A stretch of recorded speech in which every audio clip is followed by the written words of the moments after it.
سب سے پہلی بات تو یہ کہ انسان اللہ تعالیٰ سے مدد مانگے، کیونکہ وہ بہترین مولا اور بہترین مددگار ہے، نعم المولا و نعم النصیر۔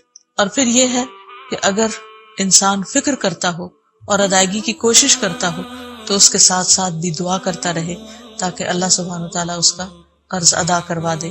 اس سلسلے میں حضرت علی رضی اللہ تعالیٰ عنہ کی ایک حدیث ہے کہ ایک غلام ان کے پاس حاضر ہوا جو زر کتابت ادا کرنے سے عاجز ہو گیا تھا، یعنی آزادی کی قیمت دینے سے عاجز ہو گیا تھا، اور عرض کیا کہ میری مدد فرمائیے۔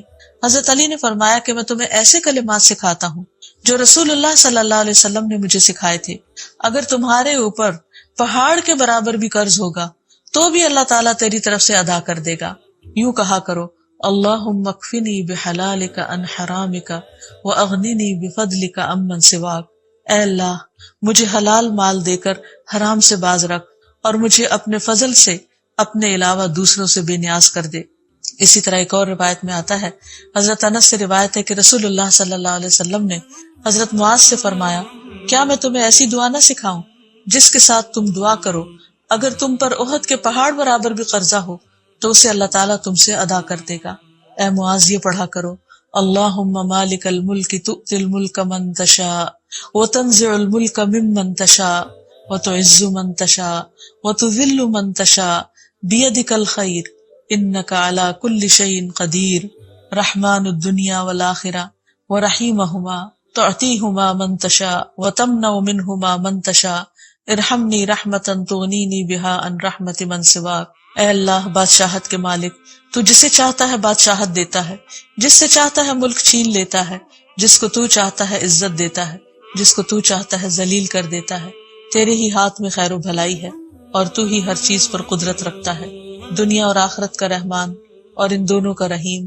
تو جسے چاہتا ہے دنیا اور آخرت دیتا ہے اور ان کو جن سے چاہتا ہے روک دیتا ہے۔ مجھ پر ایسی رحمت فرما جو مجھ کو تیرے علاوہ کی رحمت سے بے نیاز کر دے۔ نبی صلی اللہ علیہ وسلم کی دعاؤں میں سے قرض سے پناہ مانگنے کی دعا بھی تھی۔ نماز کے بعد یہ پڑھتے تھے، اللہم انی اعوذ بک من المأثم والمغرم۔ اے اللہ، میں گناہ اور قرض سے تیری پناہ مانگتا ہوں۔ کسی نے عرض کیا، یا رسول اللہ صلی اللہ علیہ وسلم، آپ قرض سے اتنی پناہ مانگتے ہیں؟ آپ نے جواب دیا، جب آدمی مقروض ہوتا ہے تو جھوٹ بولتا ہے اور وعدہ کرتا ہے تو خلاف ورزی کرتا ہے۔ پھر سونے سے پہلے کی دعائیں جو ہیں ان میں بھی قرض کی ادائیگی کی دعا ہے۔ پھر اسی طرح سفر میں بھی قرض سے پناہ کی دعا ہے، کیونکہ مسافر کی دعا قبول ہوتی ہے۔ نبی صلی اللہ علیہ وسلم جب کہیں قیام فرماتے تو یہ دعا پڑھتے، اللہم انی اعوذ بک من الہم والحزن والعجز والکسل والبخل والجبن ودلع الدین وغلبۃ الرجال۔ اے اللہ، میں تیری پناہ مانگتا ہوں غم اور رنج سے، عاجزی سے، سستی سے، بخل سے اور بزدلی سے، اور قرض چڑھ جانے اور لوگوں کے غلبے سے۔ تو یہ ہیں وہ چند مسنون دعائیں جو نبی صلی اللہ علیہ وسلم نے سکھائیں۔ اگر انسان ان کو پڑھتا رہے تو قرض سے نجات حاصل ہو جائے گی۔ اللہ تعالی ہم سب کو ہر طرح کی پریشانیوں سے محفوظ رکھے۔